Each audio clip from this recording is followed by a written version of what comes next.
भक्त की गर्दन यदि श्रद्धा से झुके तो ठीक, अगर जबरदस्ती से झुका दिया तो तुम झुकाने लायक नहीं रह जाओगे। भी ध्यान रखना, हरि आश्रय, सत्संग हरि आश्रय देता है, बहुत बड़ा बल हरि है, मान लो।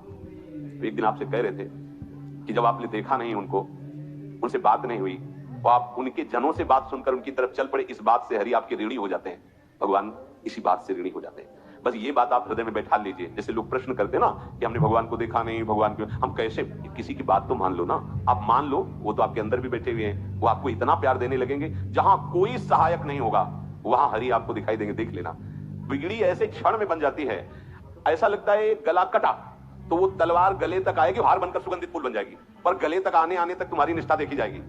नहीं नहीं, बस मेरे हरि का यही विधान, वो आते आते हार बन जाएगी, वो तलवार तुम्हारा गला नहीं काट पाएगी, क्योंकि गले में हरि नाम चल रहा है। मान लो हमारी महालक्ष्मी चरण चापती रहती, क्या चाहिए तुम्हें, क्या चाहिए?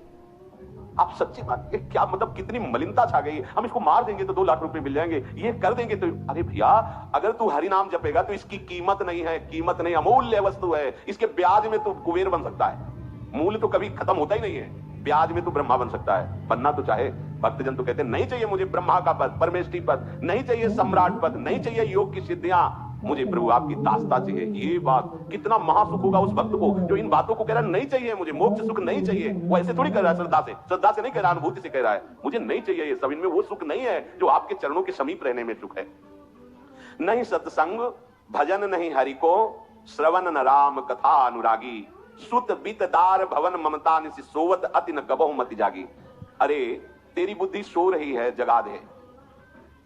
पुत्र में, रुपया में, स्त्री में, मकान में, इसमें सबकी ममता होती है, सबकी, जितने सृष्टि में पैदा हुए, केवल सत्संगी की नहीं होती।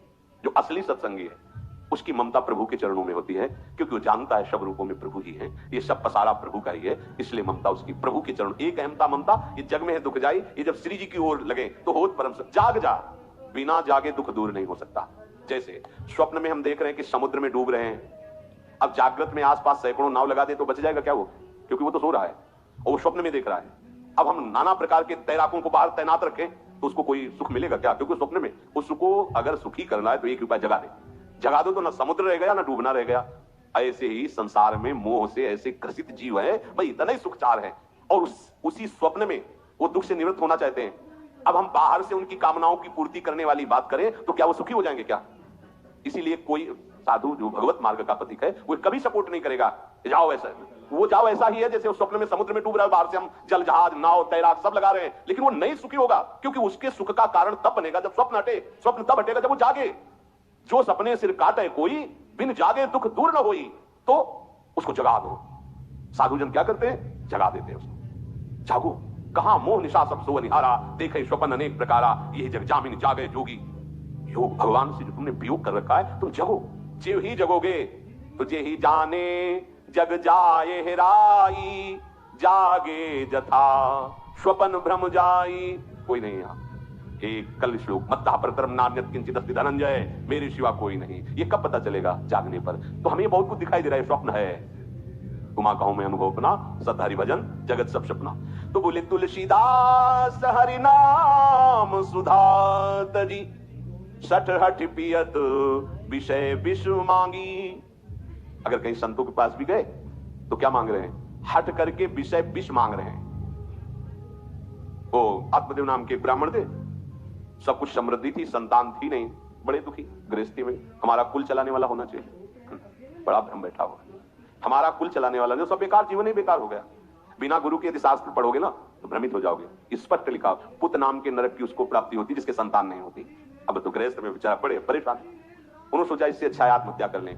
बहुत संतों के पास जाकर के यज्ञ करके सब अपनी कामनाओं की पूर्ति चाहते, दान पुण्य दे करके। उसने भी जितना उपाय हुआ किया, नहीं हुई संतान, मरने के लिए हो जंगल में। उधर से एक सन्यासी जी आ रहे थे, देखा साधु तो ब्राह्मण तो थे, उठे प्रणाम किया, देखा उनको उदास क्यों हो?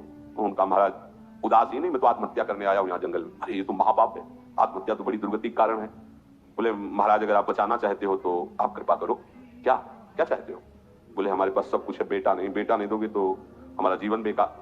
तो उन्होंने अंतर्दृष्टि से देखा और कहा 7 जन्म तक तेरे पुत्र नहीं भाग्य में तेरे लिखा है। तो उसने कहा फिर तो अभी मरते हैं, आत्महत्या करते हैं, 7 दिन, 7 जन्म के बाद हम 7 दिन नहीं जिएंगे, हमें पुत्र चाहिए। संत का दयालु। देखो जिनके पास तपस्या और भजन का धन होता है, जब भगवान अधीन है तो कुछ भी कर सकते हो, कुछ भी कर सकते। प्रारब्ध मिटाना कोई बड़ी बात नहीं। प्रारब्ध जानते कोई देवता थोड़ी है, तुम्हारा पीछे का किया हुआ कर्म है। और इधर चोर का भजन है, भजन के प्रभाव से कर्म को नष्ट करने में देर थोड़ी लगती है। ये तो अच्छे शुभ कर्म करो तो तुम्हारा प्रारब्ध बदल जाएगा। भजन का प्रयोग प्रारब्ध बदलने के लिए थोड़ी है। पर वो ऐसा हट के, तो उनका देखो हट करने से लाभ नहीं मिलता है। उनका हमें उपदेश नहीं, हमें पुत्र चाहिए। अगर आप भगवत प्रेरित होकर यहाँ आए हो तो आप हमें, तो उन्होंने तपस्या के बल से फल की रचना की। उन्होंने जाओ अपनी पत्नी को ये फल पवा दो और इससे निश्चित पुत्र होगा। बहुत प्रसन्न, अब कामना पूर्ण थी तो देख लो, प्रभाव देखो कामना का। प्रसन्न हुए आए, धुंधुली नाम था।